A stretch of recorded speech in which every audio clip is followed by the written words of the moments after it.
Today, I'm gonna show you how volcanoes erupt. This is a volcano, this is a mountain, and these are hills. This is a waterfall, this is a river, and this is a lake.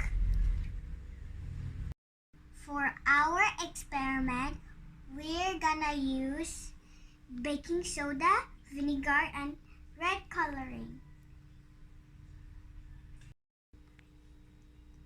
This is the vinegar mixed with red coloring. Remember, to protect our eyes, we use goggles and apron to keep our clothes clean. First, we're gonna pour the baking soda in the volcano hole.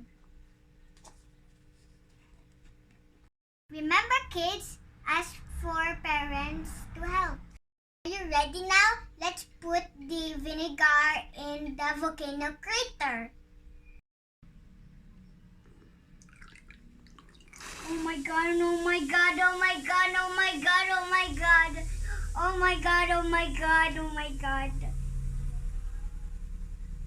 It worked. Isn't it fun? Science is fun. Bye guys, stay curious.